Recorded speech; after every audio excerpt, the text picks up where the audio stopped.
नमस्कार दोस्तों, दिग्विजय शर्मा एकेडमी में आपका स्वागत है। आज हम साइंस के एनसीईआरटी क्वेश्चंस करने वाले हैं क्लास 9 के, जो कि ग्रेविटेशन नाम के चैप्टर को कवर करेंगे। तो स्टार्ट करते हैं। तो सबसे पहले कुछ इंपॉर्टेंट कॉन्सेप्ट पढ़ते हैं और कुछ फॉर्मूले देखते हैं। तो सबसे पहले फॉर्मूला आता है फोर्स का, F = capital G m × d²। तो यहाँ पर क्या है, अगर दो बॉडी हैं, ठीक है, एक का मास अगर कैपिटल M है और दूसरे का स्मॉल m है, दोनों के बीच में अगर डिस्टेंस दे रखा है d, ठीक है, तो इन दोनों के बीच में जो फोर्स ऑफ अट्रैक्शन होगा वो इस फॉर्मूले से दिया जाएगा, ठीक है। यहाँ पर जो कैपिटल G है वो यूनिवर्सल ग्रेविटेशनल कांस्टेंट है, जिसकी वैल्यू ये होती है। अच्छा, G स्मॉल g अगर हमें निकालना है, जो कि होता है acceleration due to gravitational force, तो इसकी value 9.8 metre per second square आती है। क्वेश्चंस में आपको यही लगानी है। अगर क्वेश्चन में दे रखा है कि इसकी वैल्यू 10 यूज कर सकते हैं, तब 10 करनी है, नहीं तो यही करनी है, ठीक है। इसका फॉर्मूला निकालने के लिए हम क्या करते हैं, F की जगह mg रख देते हैं, क्योंकि फोर्स क्या है, वेट भी एक तरह का फोर्स होता है। तो यहाँ पर m से ये वाला m कट जाता है और जो फोर्स जो g की वैल्यू है वो ये आ जाती है, ठीक है। अच्छा, यहाँ पर जो कैपिटल M है वो मास ऑफ अर्थ है, जिसकी वैल्यू ये दे रखी है, और कैपिटल R जो है वो रेडियस ऑफ अर्थ है, ठीक है। तो जब कोई चीज ऊपर से नीचे फेंकी जाती है या नीचे से ऊपर फेंकी जाती है, तो इस केस में क्या है, जो इक्वेशन ऑफ मोशन है वो थोड़ी सी चेंज हो जाती है। वहां पे a की जगह क्या है, हम g यूज करते हैं और g की वैल्यू यही 9.8 यूज करनी है, ठीक है। तो ये इक्वेशन ऐसे चेंज हो जाएंगी। और यहाँ पर अगर ऊपर से नीचे कोई चीज आ रही है तो स्मॉल g की वैल्यू पॉजिटिव लेनी है, और अगर नीचे से ऊपर फेंकी जा रही है तो स्मॉल g की वैल्यू क्या है, नेगेटिव लेनी है, नेगेटिव लेनी है, ये ध्यान रखना है। आगे बायंसी का कॉन्सेप्ट देखते हैं। If any object is immersed in the liquid N upward force is exerted by liquid on that object called upthrust और बायंट फोर्स। तो कोई भी लिक्विड के अंदर, ठीक है, किसी ऑब्जेक्ट को डुबोया जाता है पार्शियली या फुल्ली, ठीक है, तो उसके ऊपर क्या है, लिक्विड के द्वारा अपवर्ड फोर्स लगता है एक।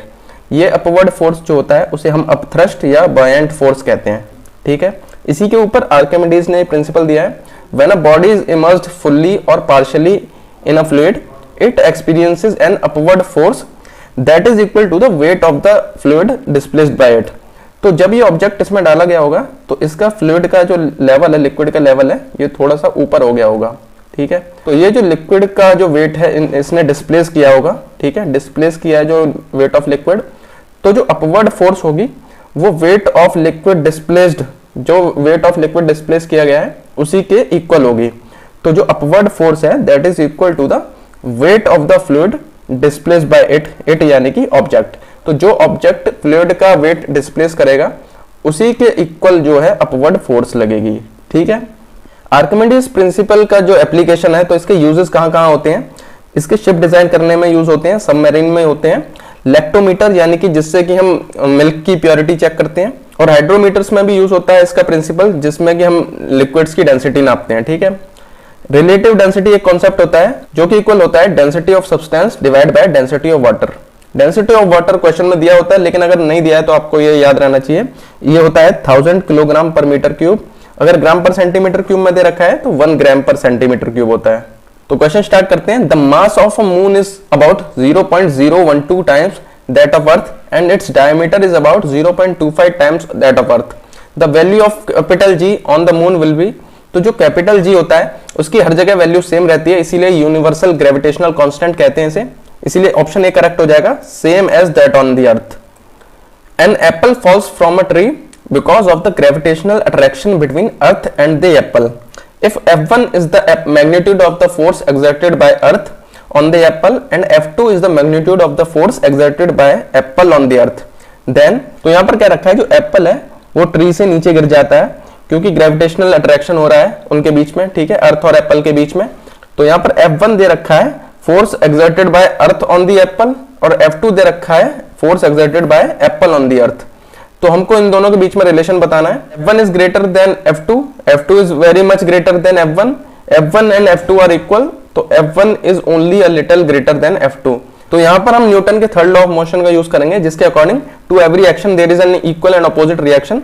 तो यहाँ पर जो दोनों फोर्सेज होंगी वो एक दूसरे के इक्वल होंगी, ठीक है, F1 and F2 are equal. तो सी करेक्ट आंसर हो जाएगा। The earth and the moon are attracted to each other by gravitational force. The earth attracts the moon with a force that is, तो यहां पर भी Apple हो और अर्थ हो, या फिर मून हो और अर्थ हो, दोनों केसेस में क्या है, फोर्स एक दूसरे को अट्रैक्ट करने की जो होती है वो सेम होती है, इसीलिए बी ऑप्शन करेक्ट हो जाएगा, same as that exerted by the moon.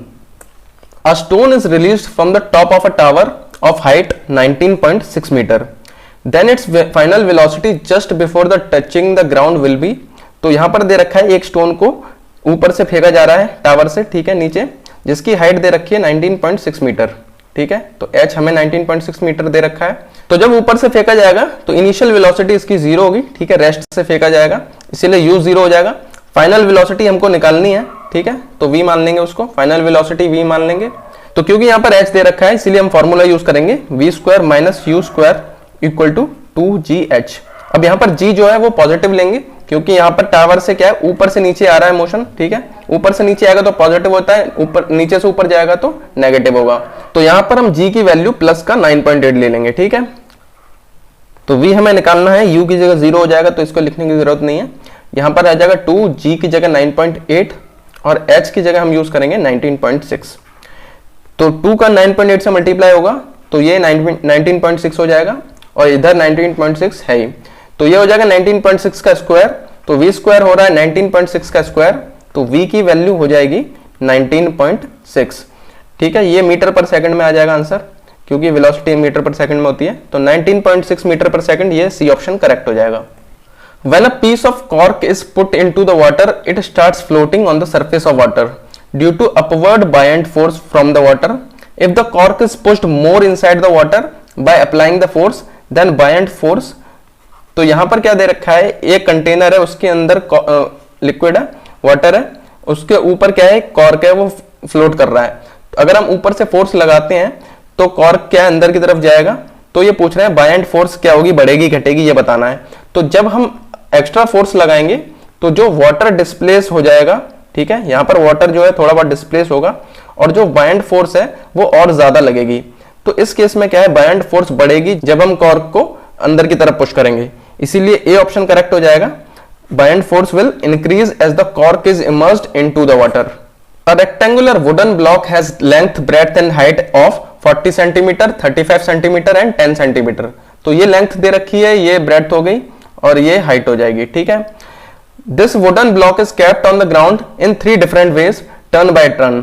Which of the following is the correct statement about the pressure exerted by the block on the ground? जो प्रेशर होता है उसका फॉर्मूला होता है force divided by area, area of cross section.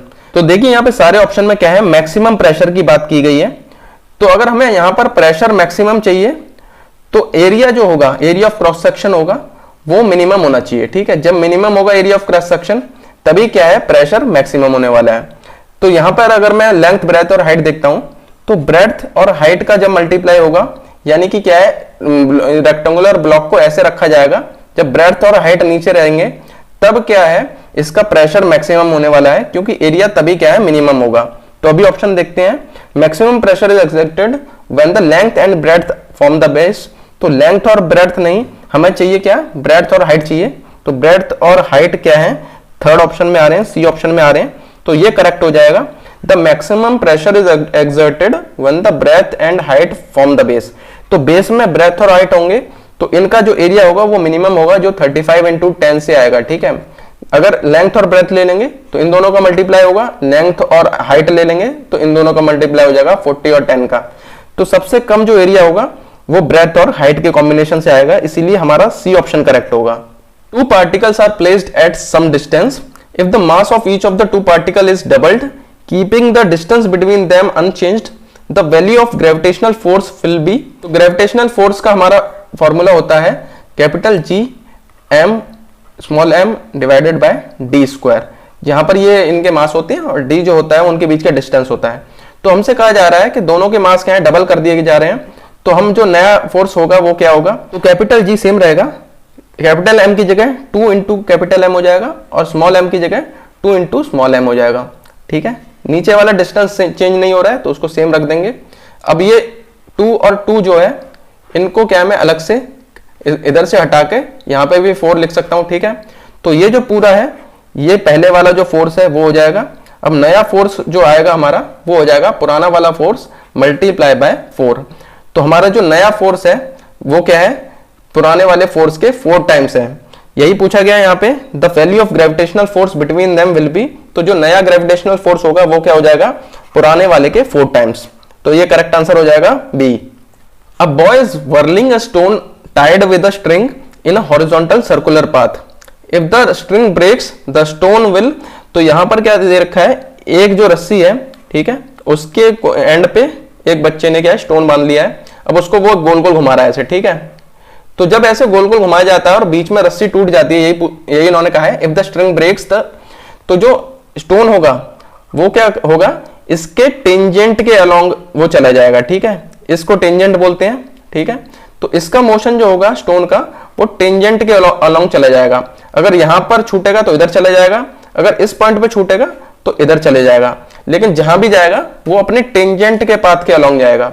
तो इसका correct answer हो जाएगा, the string will move along the straight line the tangential to the circular path. तो जो स्ट्रिंग होगी वो टेंजेंट के अलोंग जाएगी, तो बी ऑप्शन हमारा करेक्ट हो जाएगा। Following data represent the mass and volume, ठीक है, ए बी सी डी, तो ये 4 लिक्विड दे रखे हैं, इनका मास और वॉल्यूम दे रखे हैं हमको। Can you find which 2 liquids are identical, तो कौन से 2 लिक्विड आइडेंटिकल है, यानी कि सेम है। तो लिक्विड की जो प्रॉपर्टी होती है, हम मास और वॉल्यूम दे रखे हैं तो इनकी डेंसिटी निकाल के देख लेंगे। तो इनकी डेंसिटी निकाल लेंगे यहाँ पर, ठीक है। तो 80/100 हो जाएगा, ये 0.8 आ जाएगा यहाँ पर डेंसिटी। 100/100 1 हो जाएगी डेंसिटी, और 80/80 भी 1 हो जाएगी। अब 100/80 करेंगे तो ये 1 पॉइंट कुछ आने वाला है, 1.25 ऐसे आ जाएगा, ठीक है। तो यहां पर देख सकते हैं हम कि बी और सी की जो डेंसिटी सेम आ रही है, इसीलिए हमारा आंसर बी हो जाएगा, B and C. Choose the correct unit for the relative density among the following. तो रिलेटिव डेंसिटी के यहाँ पे पूछा है, डेंसिटी का नहीं पूछा है। अगर आप केजी पर मीटर क्यूब लगा देंगे तो गलत हो जाएगा। रिलेटिव डेंसिटी जो होती है वो एक रेशियो होता है, यानी कि ऊपर भी डेंसिटी ऑफ सब्सटेंस दिया होता है, नीचे डेंसिटी ऑफ वाटर दिया होता है। तो डेंसिटी से डेंसिटी कट जाती है और इसकी क्या है, कोई यूनिट नहीं होती। रिलेटिव डेंसिटी क्या होती है, एक यूनिट लेस होती है। तो इसीलिए ऑप्शन बी करेक्ट हो जाएगा, unit less. An object having mass equal to 350 gram occupies 200 centimeter cube of the space. When the object is thrown into the river, what will be the condition of this object there? तो density of water दे रखा है 1 ग्राम पर centimetre cube. यहाँ पर object की हमें density निकालनी होगी, जिससे हमें पता चल जाएगा कि वो डूबेगा या तैरेगा, ठीक है। तो यहाँ पर ऑब्जेक्ट की डेंसिटी निकालने के लिए मास अपॉन वॉल्यूम का हमें फॉर्मूला यूज करना है। तो मास दे रखा है 350 ग्राम, ठीक है, और वॉल्यूम दे रखी है 200 सेंटीमीटर क्यूब। तो ग्राम पर सेंटीमीटर क्यूब में हमें वाटर की डेंसिटी दे रखी है, तो उससे हम निकाल लेंगे इसको। तो 0 से 0 कटेगा, ये 5 टाइम्स कट जाएगा 7, और यहाँ पर आ जाएगा 4। तो ये अब देख सकते हैं 1 पॉइंट कुछ आने वाला है, ठीक है। तो 1 से ज्यादा आने वाला है, तो क्योंकि इसकी डेंसिटी क्या है, वाटर से ज्यादा है, इसीलिए ये क्या है, डूब जाएगा। It will sink in the liquid.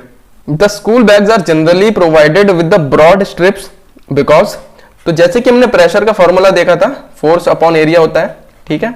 तो ये एरिया जो होता है, ये जितना ज्यादा होगा, प्रेशर क्या है, उतना कम लगेगा। इसीलिए इनकी जो ब्रॉड स्ट्रिप्स होती हैं बैग्स की, ताकि स्टूडेंट के कंधों पे क्या है, प्रेशर कम से कम पड़े।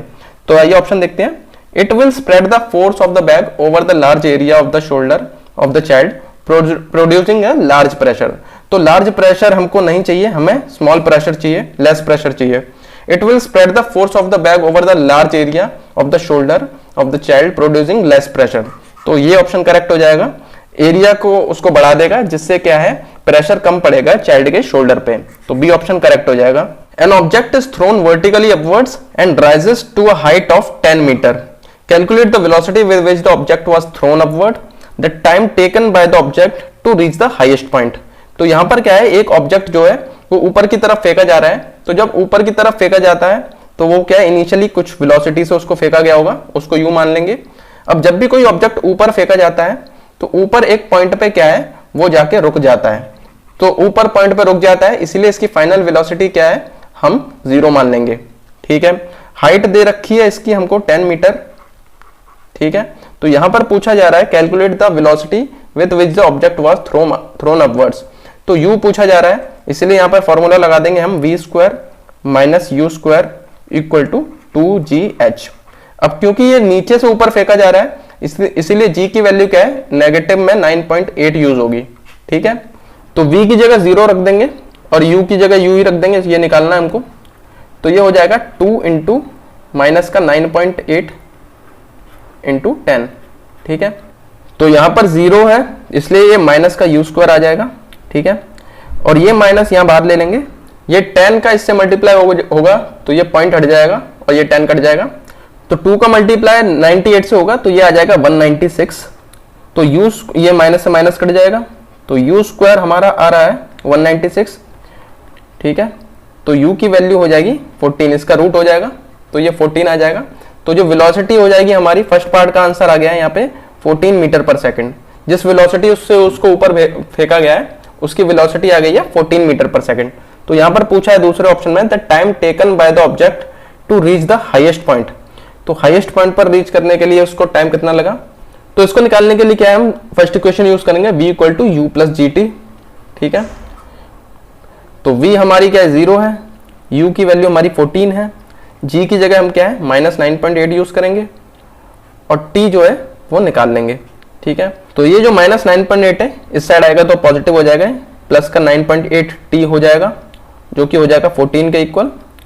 तो यहाँ से ये t हो जाएगा 14 डिवाइडेड बाय 9.8, ठीक है। तो एक पॉइंट हटेगा, यहाँ 0 लग जाएगा। तो 98 का हमको डिवाइड करना होगा 140 के साथ, ठीक है। तो ये 1 टाइम चले जाएगा 98, तो इसमें से 2 और 40 42 बचेंगे, ठीक है। तो आगे यहाँ 0 आ जाएगा, यहाँ पॉइंट लग जाएगा। तो ये 4 टाइम्स हो जाएगा, 8 चौक 32, 3 9 चौक 36 और 3 39, ठीक है। तो ये हो जाएगा 10 में से 2 गए 8 और 11 में से 9 गए 2 बचे, तो यहाँ 280 आ जाएगा। तो ये 280 यहाँ पर 2 टाइम्स चले जाएगा। तो 98 का 2 से मल्टीप्लाई 196 होता है, हमने देखा, ठीक है। तो यहाँ पे 196 आ जाएगा ये। तो ये 4 और 80 84 आ जाएगा। तो ये लगभग 8 टाइम्स और जाएगा, तो 1.428 सेकेंड ये इसका आंसर हो जाएगा दूसरे पार्ट का। तो इसका आंसर लगभग 1.43 सेकेंड आ जाएगा, ठीक है। तो यही इसका करेक्ट आंसर है। फर्स्ट पार्ट का आंसर है 14 मीटर पर सेकेंड और दूसरे पार्ट का है 1.43 second. The mass of the earth is 6 × 10 की power 24 kg and that of moon is 7.4 × 10 की power 22 kg. The distance between the earth and the moon is 3.84 × 10 की power 5 kilometre. Calculate the force exerted by the earth on moon. G की value दे रखी है यहाँ पे। तो इसमें हमें फोर्स निकालनी है जो अर्थ मून पर लगा रहा है, ठीक है। तो यहाँ पर सिंपल सा फॉर्मूला लग जाएगा इसका जो सबसे पहले हमने पढ़ा था अट्रैक्शन वाला, G × capital M × small m divided by d square, ठीक है। तो यहाँ पर कैपिटल G की वैल्यू है 6.7 लेनी है हमें, ठीक है, क्वेश्चन में दे रखा है, इंटू 10 की पावर -11। कैपिटल M की वैल्यू यहाँ अर्थ का मास लगा देंगे 6 × 10 की पावर 24, ठीक है। और मून का मास दे रखा है 7.4 × 10 की पावर 22। अब यहाँ पर डिस्टेंस दे रखा है 3.84 × 10 की पावर 5 किलोमीटर। तो इसको किलोमीटर अगर मैं काटता हूँ मीटर में कन्वर्ट करता हूँ तो ये क्या है 10 की पावर 5 की जगह क्या हो जाएगा 10 की पावर 8 हो जाएगा, 1000 से मल्टीप्लाई हो जाएगा। तो यहाँ पर ये आ जाएगा 3.84 का एक तो स्क्वायर हो जाएगा, ठीक है, 3.84 का स्क्वायर हो जाएगा और 10 की पावर 8 है उसका स्क्वायर हो जाएगा, तो यहाँ 10 की पावर 16 हो जाएगा, ठीक है। तो 10 की पावर 16 से ये 10 की पावर 22 कट जाएगा, तो यहाँ पर रह जाएगा ये 10 की पावर 4 और 2 6, ठीक है। तो यहाँ पर ये क्या है 11 इसमें से कटेंगे तो ये रह जाएंगे 10 की पावर 1 और 3 13, ठीक है। तो ये कैलकुलेशन वाला क्वेश्चन है 6.7 × 6 × 7.4 इसका मल्टीप्लाई कर लेना है हमको, ठीक है, और उसका डिवाइड कर लेना है 3.84 × 3.84 और ये हो जाएगा 10 की पावर 13 और 6 ये 19 हो जाएगा यहाँ पे।